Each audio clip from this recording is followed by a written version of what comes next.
Bom dia a todos. A gente está começando mais uma live Silvete Advogados.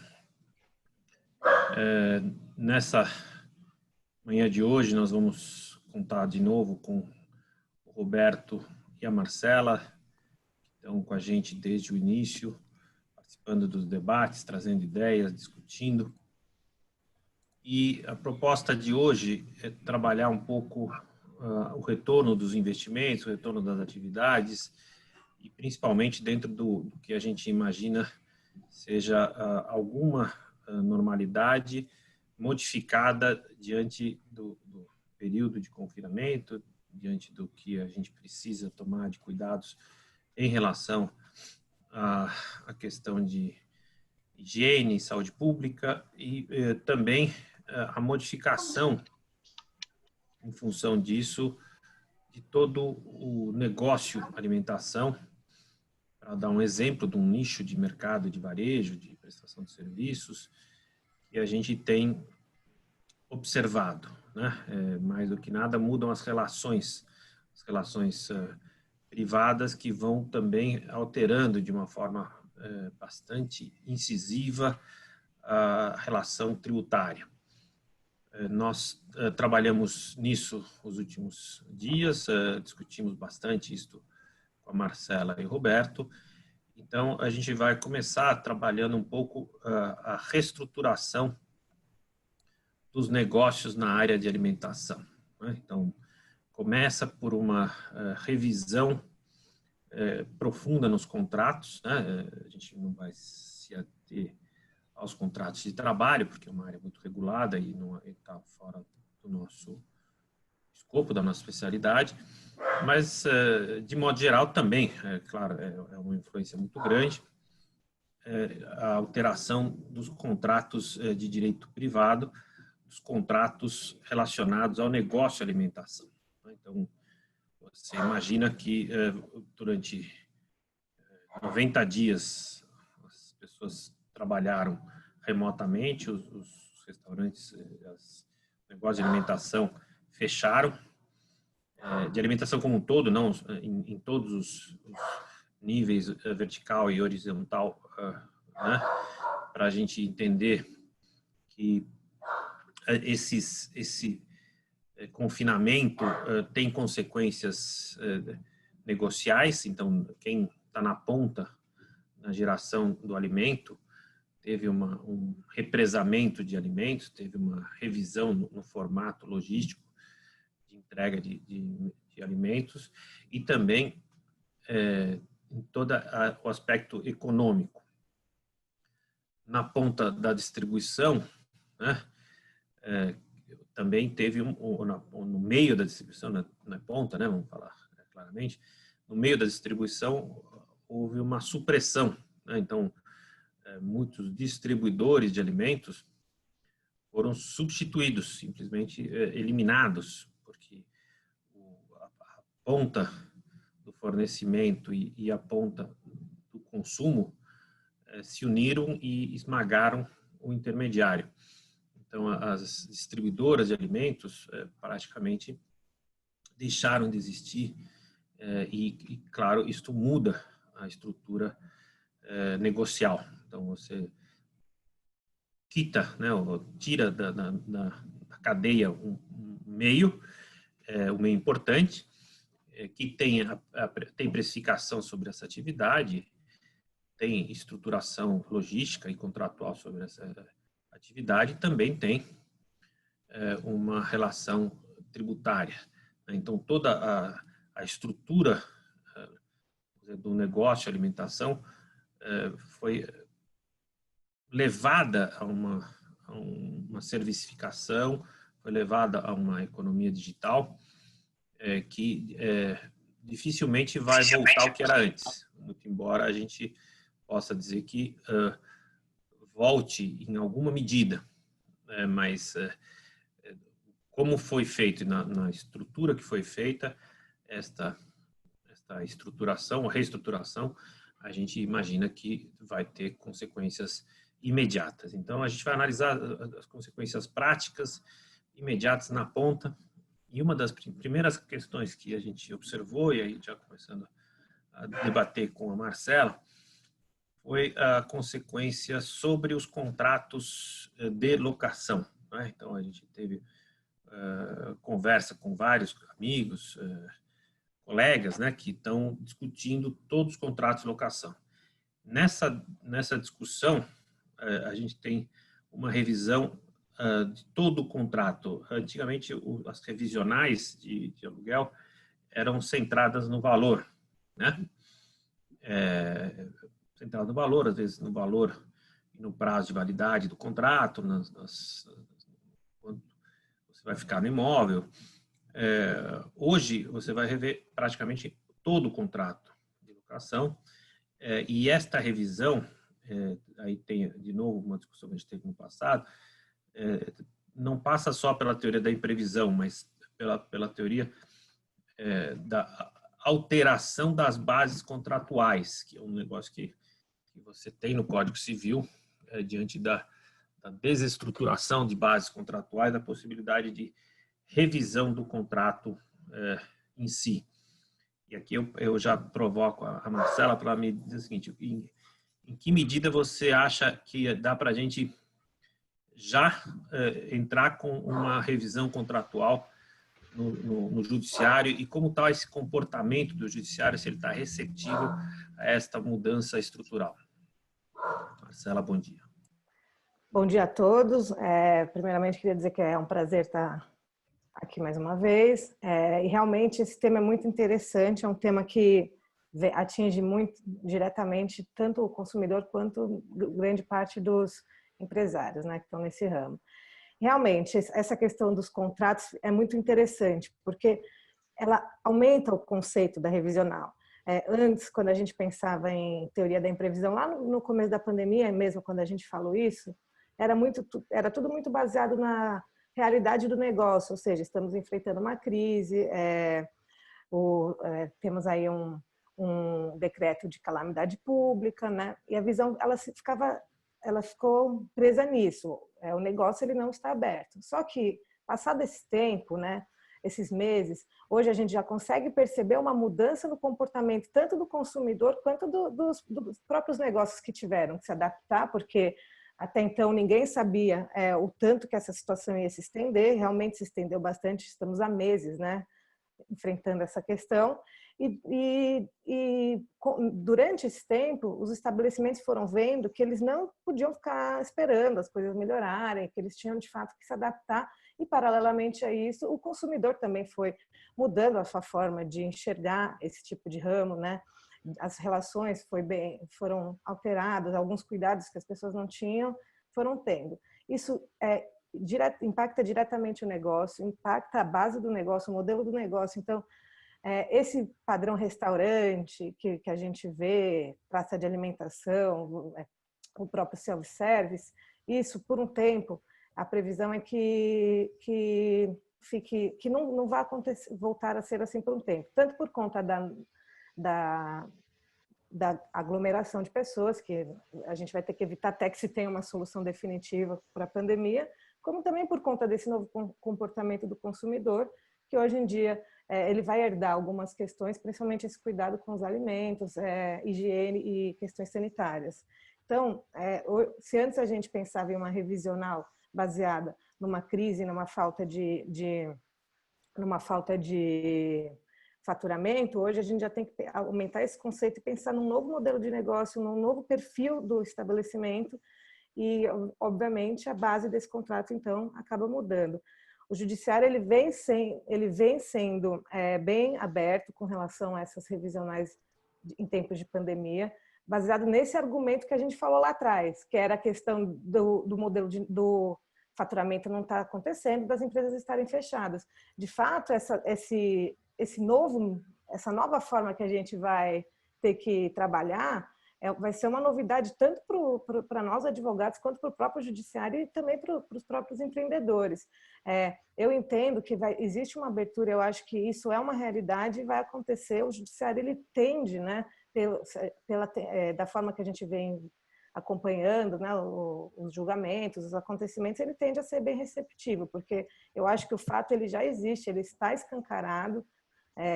Qualquer pessoa, qualquer notícia, qualquer reportagem que a gente vê, a gente nota isso, esse novo olhar das pessoas com relação ao negócio em si.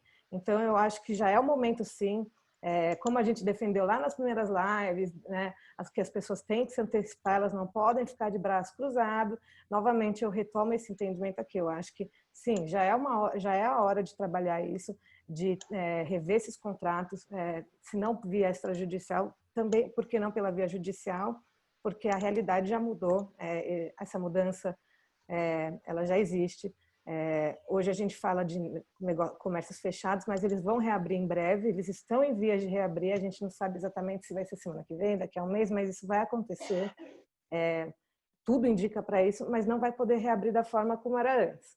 Então, eu acho que o empresário, ele precisa já se antecipar e ele já retomar, né, o negócio dele diante dessas novas condições, desses novos cenários, porque esse contrato que está vigente, diante da pandemia, ele já não vai ser mais adequado, essa matemática não fecha mais. Se antes a gente falava de um salão de restaurante cheio, vou pegar um self-service como exemplo, em que era uma rotatividade enorme de pessoas, mesas perto, mesas cheias, dentro daquilo você conseguia prever seu faturamento para gerar o quanto você pagaria de aluguel, quanto você pode arcar até com os outros contratos, não só de aluguel, seja de fornecimento, seja de contratos trabalhistas. Essa matemática ela vai mudar. O movimento vai ter que diminuir, os fornecimentos eles vão ter que ser revistos, né, com atenção a essas cláusulas sanitárias. Então, eu acho que o momento é agora. Eu entendo que tem sim uma tendência bem favorável e aberta do judiciário para analisar esses casos. Muda o metro quadrado, né? Então, uma discussão que a gente está vendo acontecer é o seguinte: você tem um espaço alugado por metro quadrado e o metro quadrado utilizável, de acordo com as novas regras de posturas e, inclusive, da própria Secretaria da Saúde e das autoridades sanitárias, mudou drasticamente. Então, você não tem mais 300, 500 metros quadrados. Você tem uma fração disso diante do espaçamento obrigatório feito pelas autoridades. Então, você não pode utilizar determinadas áreas que antes você utilizava, inclusive fora do estabelecimento, nos shoppings, nas calçadas, com mesas, né, que tinham pouquíssimo distanciamento, praticamente eram coladas umas às outras, e que passam a ser obrigatoriamente distanciadas. E esse distanciamento não tem uma hora para acabar, né, nesse aspecto, né? Ou seja, você tem que manter um distanciamento físico. E quando esse distanciamento físico acontece, você já não tem a mesma possibilidade de ocupação de metro quadrado. Por outro lado, na área de descontaminação que você tem, você estabelece outros limites físicos. Então, você, para receber mantimentos, para receber pessoas, para fazer delivery, você cria outros espaços que vão sendo ocupados, muitos espaços esses que antigamente eram inúteis. Então, o primeiro desafio é dizer, o que é um metro quadrado? Né? O segundo desafio é a sua participação sobre o metro quadrado. E nos shoppings também tem as áreas de alimentação. Né? Então, o que é uma área de alimentação? Hoje a área de alimentação praticamente está restrita, né? Nos shoppings de modo geral, e alguns shoppings têm uma área de alimentação com muito distanciamento. Então, você tem um custo disso, você paga com base no metro quadrado, você paga com base também na ocupação média do próprio espaço de alimentação, você paga com base em marketing e segurança, que praticamente foram alterados. Então, esses parâmetros da locação, parâmetros de fixação de preço e parâmetros de utilização do bem locado, foram drasticamente alterados. Então, primeiro você tem uma alteração no que efetivamente é cedido para você, né? Então, que você tem uso, gozo, né? E fruição deste espaço, ou seja, como você está usando esse espaço, a cessão do espaço, que você já não tem ela por completo, você tem ela limitada. E aí, por ser limitada, você tem que rever as características, porque tem um terceiro nessa relação contratual, né? Que já tinha, porque você tinha fiscalização da prefeitura, mas era uma regulação que era apenas sobre o modo de utilização do bem e não restringindo a ocupação do bem. Quando há esta restrição, você tem uma necessidade de readequação do contrato como um todo. E aí a minha pergunta para você, Marcela, isto mexe essencialmente no comportamento judicial das revisionais? Como é que você vê isso? Mexe, porque, de novo, né, a matemática básica, né, quando se fala em uma ação revisional no geral, é isso, é o valor, a proporcionalidade do valor de acordo com aquilo que o negócio gera, né? Então a gente tinha lá os dados, né? Olha, esse aluguel está abusivo, né? Ele não, a conta não fecha. Hoje não, hoje vai ser além, né? Isso obviamente se mantém, mas por outros motivos. Hoje quando você fala de um espaço de, vamos colocar, 90 metros quadrados para um restaurante, antes a capacidade, aquilo era uma capacidade que tinha um potencial de gerar X. Hoje esse potencial vai ser muito menor. Então, o cara que tem um espaço, o empresário que tem um espaço de 90 metros quadrados, ele não vai ter o mesmo potencial que ele tinha antes. Então, a própria fórmula, né, a própria conta, ela vai mudar. Então, o pensamento não é mais dentro do caso específico de um valor baseado em região, baseado em quanto aquele negócio vem gerando. Hoje, o próprio potencial do espaço, ele está alterado. Antes não tinha, exatamente como o senhor falou, não tinha limitação. A gente vai em bares, né, bares, restaurantes, em que as pessoas ficam de pé no balcão do bar conversando, ficam até pela calçada, e às vezes espaços físicos pequenos comportavam uma quantidade enorme de pessoas, e isso acabou, não vai poder por muito tempo. Não temos nem visão de quando isso vai poder voltar a acontecer. Então, o potencial daquele espaço já está alterado. Então, hoje a gente pode dizer que um restaurante de uns 90 metros quadrados vai poder atender X pessoas e só. E não tem como mudar isso. A gente vai ter uma regulamentação. Qualquer extrapolação estará sujeita a sanções. Então, a limitação daquele espaço já existe só, e esse é o ponto de partida. Então, quando a gente pensa em revisional, principalmente quando se compara as condições de antes com as condições de agora, esse vai ser o ponto de partida. É dizer assim, não é que o meu faturamento está ruim por conta de uma crise, é porque a partir de agora eu não posso mais fazer o que eu fazia antes. A partir de agora, o máximo que eu vou conseguir é isso, porque eu tenho uma restrição de pessoas por espaço, então o metro quadrado vale menos, a conta muda por completo. É outro tipo de fundamento, né? Não é mais só faturamento em si, é toda a estrutura do negócio que vai ter que ser revista. Então, esse é o ponto, né? A base jurisprudencial de revisional para no ponto do preço e do tempo de uso do imóvel, né? Então, você tem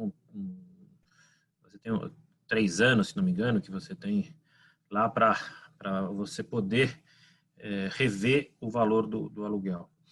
Mesmo que você tenha já revisto o valor do aluguel para cima ou para baixo nesse período, aqui você tem um fato superveniente que chama a atenção das pessoas, que diz, olha, aqui eu vou entrar com uma revisional, até onde eu pude ver o comportamento dos juízes numa primeira análise foi refratário, né? Então eles vêm rejeitando as revisões, dizendo que isso deveria ser previsto, né? Que você devia prever, como se você tivesse bola de cristal, sobre pandemias e sobre reestruturações econômicas.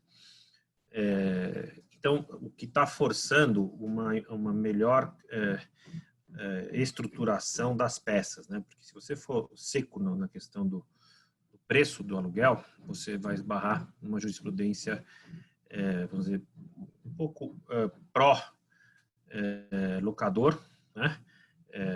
Que os tribunais têm, no sentido que você combinou, o que é combinado não é caro, e que dá uma segurança para o locador em relação ao locatário. Nos shopping centers, o índice vamos dizer, de sucesso de uma revisional, né, ele vem caindo nos últimos tempos, porque ele tinha aí uma variável nos contratos de locação que era relacionada a faturamento, né? Então, você tinha um valor fixo e mais o faturamento, e de modo que, de alguma forma, o aluguel mínimo era mantido.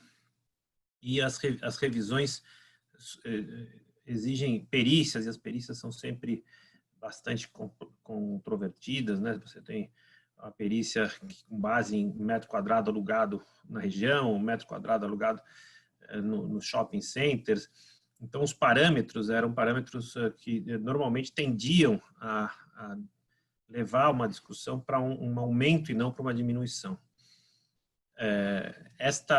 Lógico, a gente não está prevendo o que vai acontecer, mas pelo menos este parâmetro, metro quadrado alugado, metro quadrado da região, metro quadrado dos shoppings, já vamos dizer, revisto. Então, o que o perito vai ter que pensar e vai ter que responder se esse parâmetro ainda é válido.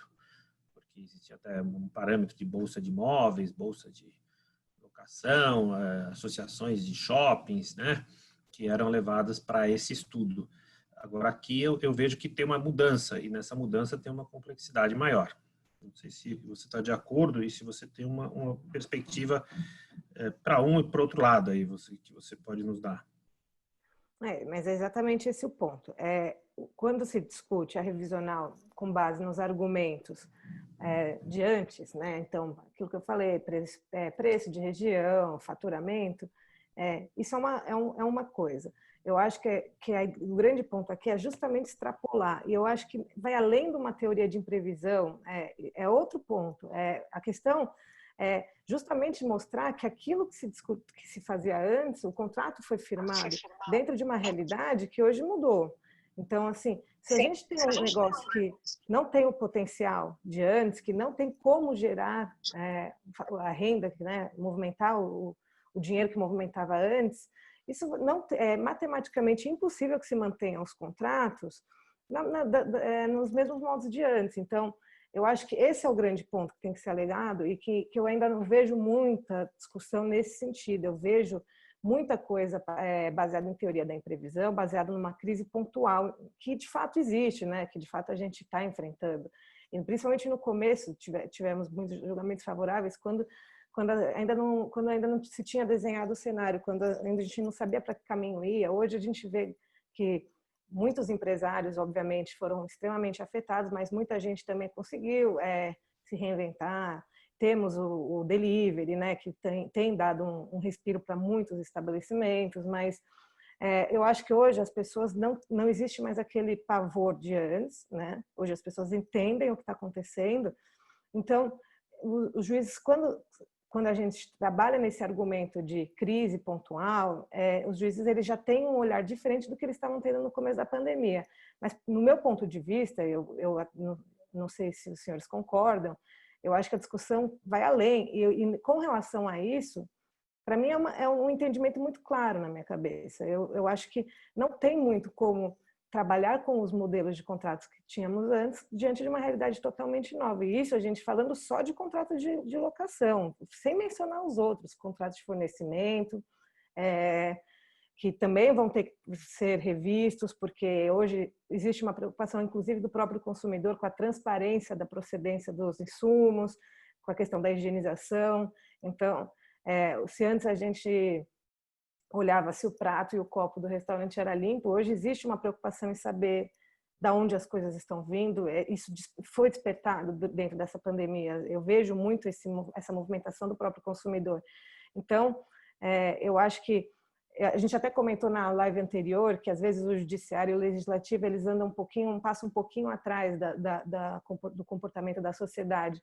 E talvez nesse começo até a gente possa enfrentar uma resistência por conta disso, mas eu acho que cedo ou tarde, por isso que a peça tem que ser muito bem trabalhada, e tudo isso tem que ser muito bem demonstrado, a peça que eu digo, né, a ação de revisão, porque isso vai ter que ser discutido, porque é inviável que se pratique o negócio nos moldes dos contratos que existiam antes da pandemia, né?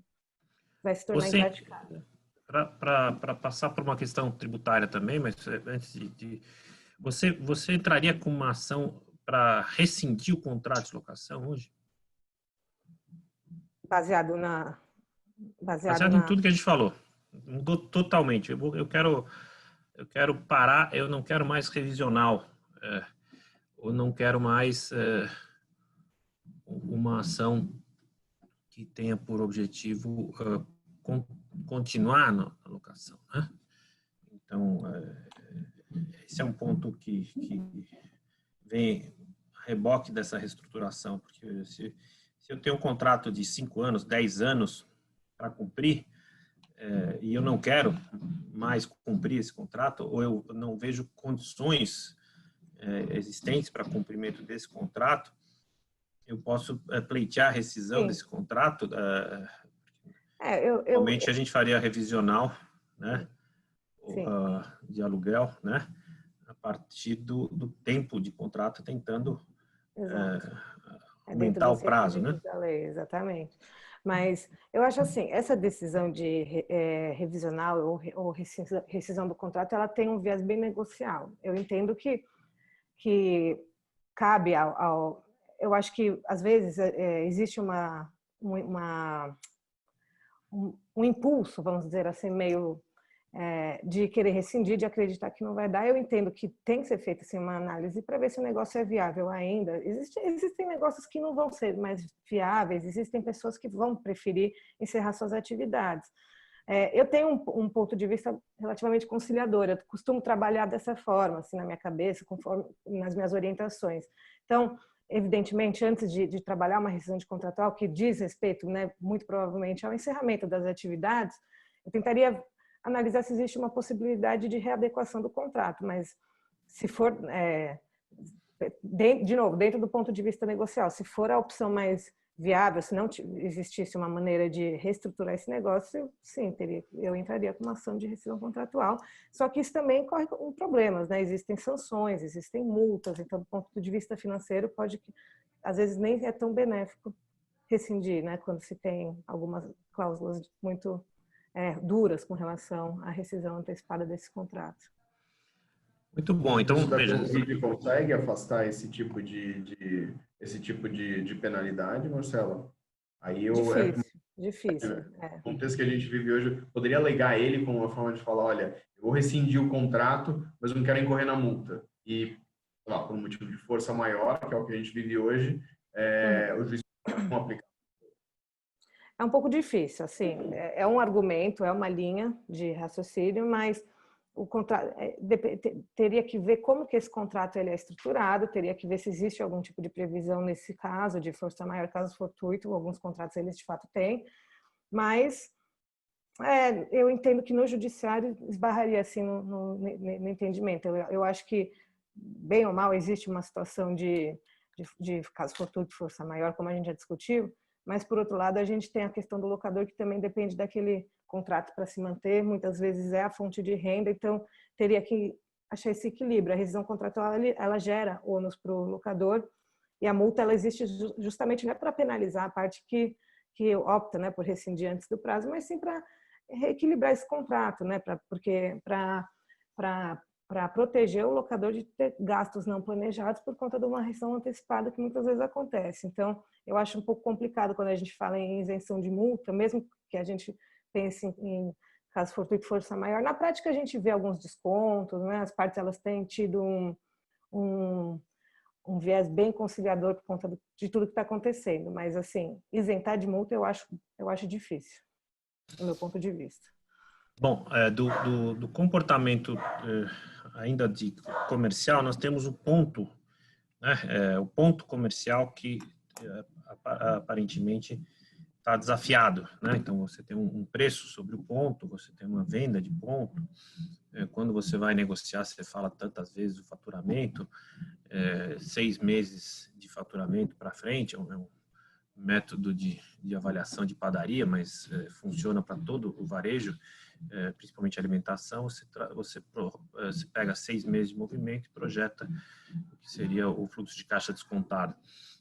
O ponto tem um valor em cima disso, claro, em cima da marca, em cima da movimentação do negócio, só que você vai passar um ano praticamente de movimentação invertida.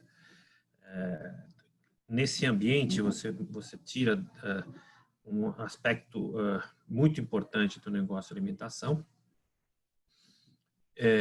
e, claro, com impacto direto sobre a tributação. Mas ainda sobre isso, quando você vai avaliar o ponto comercial para fins de revisão das bases contratuais, até para prorrogação ou restrição do prazo locatício, você já tem uma variável interessante que está pelo menos modificada. Você falou dos deliveries, então, você fala aquela fila de motos, bicicletas, patinetes e outros quejandos na porta dos shoppings,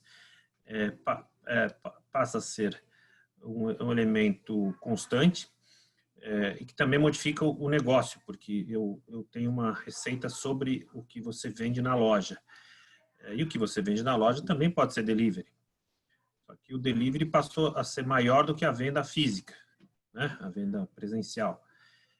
Então, como fica isso? Isso muda a base de contrato, você tem outro player, né? Que nesse negócio, você tem os intermediadores desse negócio de delivery, você tem o shopping ou o locador querendo uma parte desse delivery, visto que a mercadoria sai do shopping ou sai da loja de rua.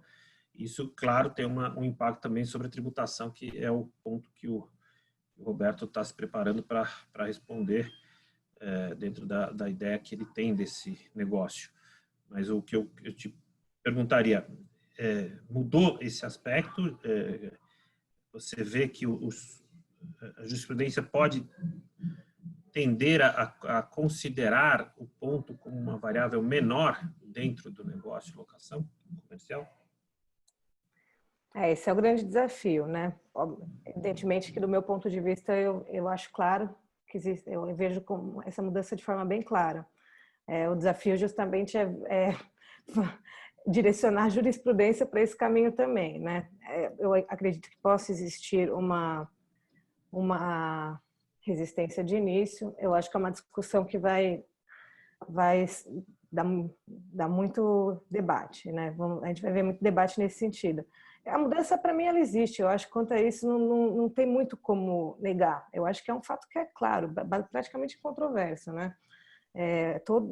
Se a gente está trabalhando aqui uma questão de mudança de modelo de negócio, uma mudança de parâmetros para esse negócio ele se tornar viável, então acho que fica claro que essa mudança, né, para fins de avaliação de ponto e tudo mais, ela existe. Isso para mim é muito tranquilo. Agora, o quanto isso vai ser refletido na jurisprudência, o quanto isso vai ser um fator de mudança, de fato, do juiz falar, olha, realmente aqui existiu essa transformação e o juiz ter essa atitude de reconhecer isso em sentença e aplicar os efeitos práticos disso, esse vai ser o grande desafio.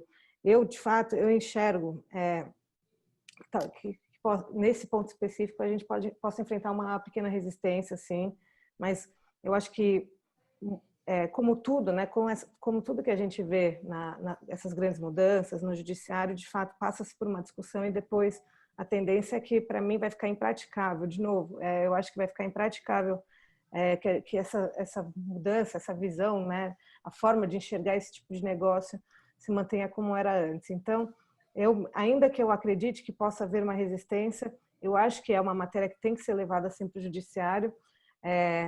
E acho que fazendo isso de uma forma legal, uma forma bem trabalhada, existem sim boas chances de reconhecimento e de êxito quando for tratado desse ponto no judiciário.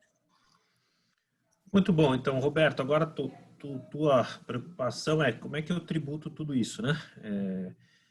Como mexe o imposto, principalmente o que me preocupa é a substituição tributária, as tributações interestaduais.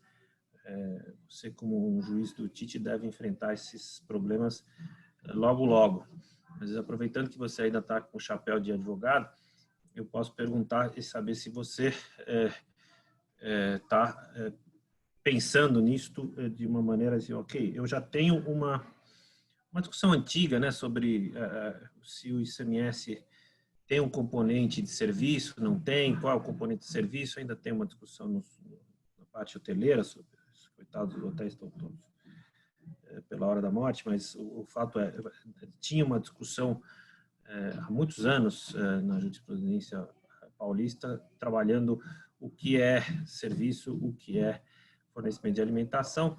Quando você tira o componente físico e coloca um componente à distância, mesmo nas chamadas estruturas tradicionais de restaurante, você passa a ter um problema interessante, porque a cozinha pode passar a ser industrial. Você não tem um restaurante, tem uma cozinha industrial que fornece alimentação para terceiros em casa. Essa cozinha industrial pode ser catering, pode ser eu vou até a tua casa e cozinho, ou eu cozinho e entrego na sua casa. A questão da transformação até dos buffets, dos negócios de festas, que eram sempre uma receita importante dentro dos restaurantes, passaram por uma transformação também. Então, eu queria que você me desse uma linha geral, como é que fica a tributação disso, como é que fica a receita, PIS/COFINS, como é que fica o ICMS. Eu sei que você tem tudo na ponta da língua para a gente debater. Vamos lá. Bom dia. Bom, Fernando, em primeiro lugar, só um adendo em relação à situação atual, né, que as empresas, pelo menos os restaurantes, eles passaram a vender muito mais por delivery e tudo mais. Nessa situação em que o restaurante ele perde um suporte físico e ele passa a vender através, muitas vezes, de um marketplace, de um iFood, de um aplicativo desses, a gente tem a discussão que a gente teve em algumas lives atrás sobre o chamado marketplace, né? Aí, no caso, o marketplace ele tem um pedaço, ele não é que ele tem um pedaço, ele é remunerado pelo serviço de intermediação, nesse caso. A operação continua sendo diretamente do restaurante com o cliente final. Enfim, só para que as pessoas que estão aqui possam entender, também a discussão que o Fernando incitou, muitas vezes, né, a gente fala isso daí nas aulas de faculdade, a gente fala isso para os alunos, né, que muitas vezes uma operação ela possui um componente de circulação de mercadoria e ela possui um componente de prestação de serviço. E muitas vezes você não consegue, né, numa mesma operação, separar uma coisa da outra, né? A gente pode dizer que o exemplo dos restaurantes é um exemplo clássico, mas para não ficar nesse exemplo, a gente poderia pensar no serviço de xerox, por exemplo, né? Você vai lá na copiadora, talvez já seja uma coisa meio ultrapassada, né? Mas pelo menos na faculdade a gente ainda fazia muito xerox, essas coisas. Você ia lá e quando você, quando o seu livro era xerocado, você recebe praticamente uma apostila que se refere ao livro que você xerocou, o artigo, né? E, bem ou mal, tem uma mercadoria, né? Você tem um caderno, um bloco de papel, alguma coisa que é dada para você. Mas, ao mesmo tempo, também é uma prestação de serviço, né? Prestação de serviço de fotocópia, tal, não sei o quê. Então, nessa situação e em várias situações da vida cotidiana, a gente se depara com uma mesma operação que envolve um componente de prestação de serviço e envolve um componente de circulação de mercadoria. O que vai definir quem, no final das contas, prevalece é a chamada teoria da prevalência, né? O que prepondera em relação ao outro, né? poderia ser, digamos assim, considerado acessório em relação ao que é principal. E também nós temos aí algumas leis, né, que delimitam o âmbito de competência dos municípios, que é quem tem competência para cobrar o ISS, que é o Imposto sobre Serviço. Então, você tem lá uma lei complementar 116, uma lista taxativamente com todos os serviços, né, a enumeração é taxativa, mas ela congrega algum exame, digamos assim, por atenção, quando a gente analisa cada um dos serviços, né? Mas sempre atrelado à natureza do serviço ali descrito. Então, é muito comum, né? Serviços de hotelaria, hospedagem, congêneres, né? Você quer dizer, está se referindo a essa categoria sempre de hotelaria, tal, tal, tal. Às vezes, a decisão ela é dada pelo legislador mesmo. Então, no caso dos restaurantes, a lei complementar, a lei Candia, né, 87/96, ela estabelece que ela é uma operação sujeita ao ICMS mesmo. Então, não tem discussão. Então, aí nós estamos no campo do ICMS. Não é, por mais que você possa falar, olha, mas eu estou servindo comida, mas também estou fazendo serviço de culinária, disso, daquilo. Então, o restaurante tradicional, ele com certeza ele faz uma operação de circulação de mercadoria porque o próprio legislador assim considerou. Só que em algumas circunstâncias, como o Fernando falou, é possível sim a gente conceber, assim, sobretudo porque a gente, a partir de agora, tende a perder um pouco o suporte físico, talvez os restaurantes mudem um pouco a feição deles, né? São cozinhas que vão até sua casa, faz uma comida e tal, enfim, a depender de quais sejam os rumos, digamos, dessa atividade, sobretudo quando, por exemplo, o restaurante, quando, digamos assim, você contrata um chefe para ir na sua casa, um chefe de um restaurante, mas você fornece toda a mercadoria para ele. Nesse caso, eu tenho uma operação típica de restaurante sujeita ao ICMS, ou eu passo a ter uma outra operação, aí sim, que tem muito mais caráter de prestação de serviço, já desnaturou o que é prestação, o que é uma operação de um restaurante tradicional. Então, é bastante comum a gente se deparar com essas situações, que aí a análise vai ter que ser, no caso, a caso mesmo, né? Por enquanto, eu vejo assim que, seja com um estabelecimento físico considerado, seja mesmo por um iFood, seja por um serviço sob demanda, né, de aplicativos, marketplace e tudo mais, mesmo ligando lá o delivery, eu acredito que continue aí a estar sujeito, claro, a ICMS, mas em outras situações em que, como eu disse, você contrata o chefe do restaurante, mesmo em nome do restaurante, né, o restaurante faz duas coisas, ele não só fornece a alimentação por delivery no espaço físico dele, mas ele também cede parte da sua mão de obra para ir na sua casa fazer comida. Então, aí a gente pode discutir se realmente continua no âmbito do ICMS ou não, né? Claro, a gente tem que considerar aqui várias situações, né? Envolvendo ICMS, né? A maior parte dos produtos, né? Provavelmente que o restaurante ele comercializa, eles estão sujeitos aí enfim, desculpa, a maior parte dos restaurantes estão sujeitos aí às vezes a um regime de um simples nacional, tal, até porque tem uma alíquota menor, incidente sobre a receita bruta da empresa. Então, nesse caso, tem todo um tratamento específico relativo ao ICMS, por ser uma empresa do Simples, né? A analisação do imposto de circulação de mercadorias, sempre que a empresa ela é uma empresa sujeita ao Simples, ela tem um tratamento muito distinto das demais, né, em relação à tomada de crédito, em relação a tudo. Então, é sempre bom se atentar para isso. O que é importante também a gente pensar nessa retomada de atividade que a gente está tendo agora, é uma coisa que a gente também vem falando nas outras lives, e todos os tributos, né, que haviam sido, digamos assim, prorrogados, o vencimento, eles vão passar a ser devidos agora, né? A gente tem, mesmo para o Simples, né, o Simples vai passar a ser devido agora em agosto, setembro, outubro, se eu não me engano, julho, agosto, setembro, se eu não me engano. Em alguns outros casos, para outubro, novembro e dezembro, a depender da empresa, depender da empresa que tiver no Simples, mas os tributos vão passar a ser devidos novamente agora, assim como as obrigações acessórias, né? Para empresas que não estão no Simples, também o mesmo se aplica. O Simples é sempre um tratamento um pouco mais específico também no tocante à postergação de tributos. Então, é importante que as empresas estejam atentas para as suas obrigações tributárias e acessórias nesse momento. Lembrando que, num contexto em que as empresas sofrem também pressão porque não conseguem facilmente recursos em instituições financeiras, não conseguem empréstimo com facilidade e tudo mais, o não pagamento ou a postergação ainda maior de tributos se torna uma opção, né? A gente já tratou, acho que foi na nossa primeira live sobre mandado de segurança para permitir uma postergação para além do que a lei permite.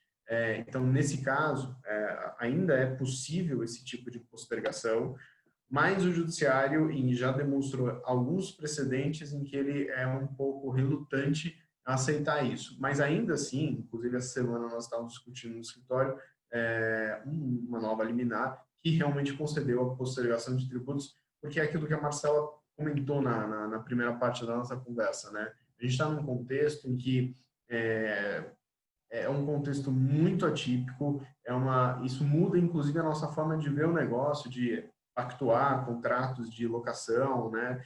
Como ela havia dito, muda a mentalidade propriamente que a gente tem que adotar. Então, muitos juízes estão falando assim, olha, apesar de tudo isso, apesar de eu entendo que o Supremo está falando sobre isso, que não pode o judiciário atuar como legislador, no sentido de postergar aquilo que só a lei poderia postergar, os tributos, tal, não sei o quê, mas esse contexto todo a gente não pode ser insensível a ele.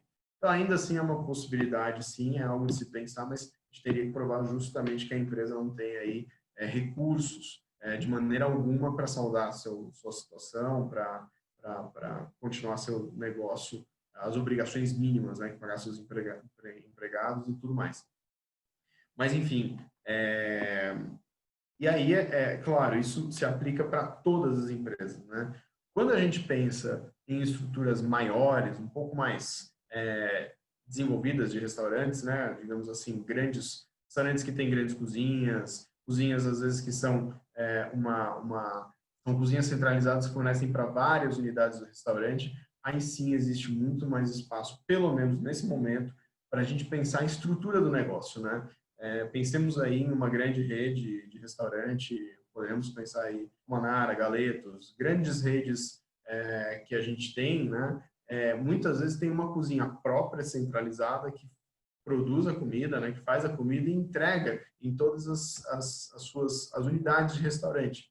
E aí tem muito espaço para a gente pensar em como que esse negócio se estrutura, se cada unidade vai ser uma filial ou se vai ser uma controlada de uma empresa maior que controla todas as empresas, inclusive a cozinha industrial passa a ser uma parte, né?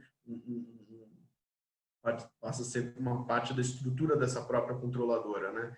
Nesse caso, as operações entre controlada e coligada teriam que ter aí um preço, né? Então aí a gente teria ICMS no fornecimento de mercadorias ou eventualmente na prestação de serviço, cessão de mão de obra, por aí vai ser aqui incide ICMS, enfim, aí entra em todas as discussões que aí são questões bastante específicas, caso a caso, mas essas operações passam a ser, digamos assim, necessárias, né? Eu tenho que fazer uma operação entre a controladora que detém a cozinha e todas as controladas que adquirem isso e revendem para os consumidores finais, para o público, né?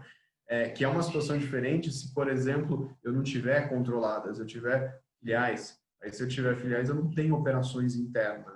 Então, nesse caso, eu não teria que dar um preço, eu não teria que submeter a tributação de ICMS ou ISS, dependendo da operação. Então, existe muito mais espaço nessas situações, mas são estruturas maiores. A gente não está falando do restaurante que é um restaurante único, tá? A gente está falando de uma rede, pode ser um pouco maior, um pouco menor, a depender da rede, mas a gente está falando de uma rede um pouco maior. Claro que nesse momento, esse tipo de oportunidade, esse tipo de repensar o negócio, qual vai ser o regime de tributação de cada uma das controladas, ou do grupo como um todo, se você coloca no presumido, no simples, no real, passam a ser questões também relevantes. Você ter uma economia no grupo, né, na estruturação do negócio, propriamente, de restaurantes, né? Então Esse ponto, sempre Roberto, tem... só para... Desculpa te interromper, já interrompendo, só numa pergunta que é de contribuinte, né? Nessa linha mesmo que você está fazendo, tá? Até para a gente fazer uma recomendação. Você fez uma opção em fevereiro por um regime de tributação, né? Um regime de tributação com bases pré-determinadas ou com bases fixas sobre receita. A pergunta que tem sido feita nessa área de alimentação, eu posso agora dizer, olha, aqui teve um problema, eu fiz um cálculo com base no ano passado e optei por um regime de tributação, ainda que seja real por estimativa, e de repente me vi nesta posição.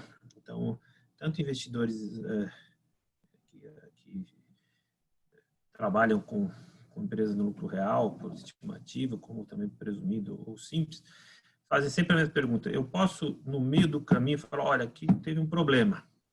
Mudou todo o meu negócio, como a Marcela acabou de explicar com precisão. Mudou todas as bases. E com uma mudança de bases, muda a minha expectativa de receita e principalmente minha expectativa de lucro. Eu posso mudar o regime de tributação ou, que é a pergunta consequente que tem sido feito pelos clientes, eu posso pedir esse dinheiro de volta que eu paguei e não tem nenhuma relação com lucro, posto que é uma presunção ou uma estimativa? Posso pedir de volta? Eu quero meu dinheiro de volta? Será que o juiz vai se sensibilizar também na antecipação, quando eu falo, olha, eu recolho pelo regime de substituição tributária com base em pauta geral de valores, né? Essa pauta geral de valores, essa pauta genérica de valores, absolutamente não existe mais, né? Assim, não tem nenhuma relação com a realidade. Eu posso dizer, olha, essa pauta não existe, esta base imponível é calculada sobre uma premissa equivocada, mudou tudo agora, diante do negócio de alimentação, mudou toda a presunção, eu posso falar, olha, breca, se eu posso revisar contratos, eu também posso revisar bases pré-determinadas, ainda que você me diga que foi feita uma opção e você é livre para optar. Mas aqui houve um fato superveniente que altera substancialmente qualquer previsibilidade. Poderia eu mudar de regime? Pergunta número 1. Alterando o regime daqui para frente, recolher por outro sistema. Poderia eu também sofrer um desenquadramento, né? Por outro lado, por falta de pagamento.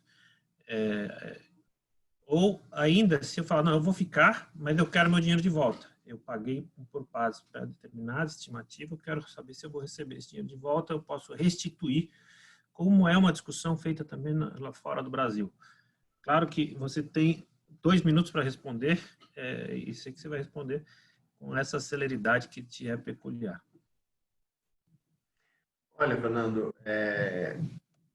eu concordo eu confesso que eu precisaria dar uma estudada para poder responder esses questionamentos. Mas a regra geral é de que você faz a opção no primeiro DARF do ano, né? Então, se você quer fazer a opção pelo presumido, a opção é feita no primeiro DARF que você recolhe no ano e a opção ela é irretratável por todo o ano calendário. É claro que existem as hipóteses de exclusão, né? Em que, por exemplo, imaginemos que eu tenha optado pelo Simples, né? Eu preencho no começo do ano os requisitos para o Simples. E aí, em determinado mês, né, eu identifico que eu ultrapassei muito o limite de faturamento para o Simples. Então, nesse sentido, eu acabo passando dos 20%, que é a margem de tolerância, né, para que se aplique só no ano seguinte, né, para que o desenquadramento produza efeito só no ano seguinte. Mas eu, sei lá, em outubro eu já detectei que passei mais de 20%. O desenquadramento, nesse caso, se opera imediatamente. Aí você cai no presumido. Agora, se desenquadrou do presumido, ou qualquer outra hipótese, por exemplo, no Simples, uma empresa não pode controlar uma empresa que está no Simples, né? Ela não pode ser controlada de uma empresa. Ela tem que ser diretamente detida por um sócio pessoa física. por sócios, pessoas físicas, né?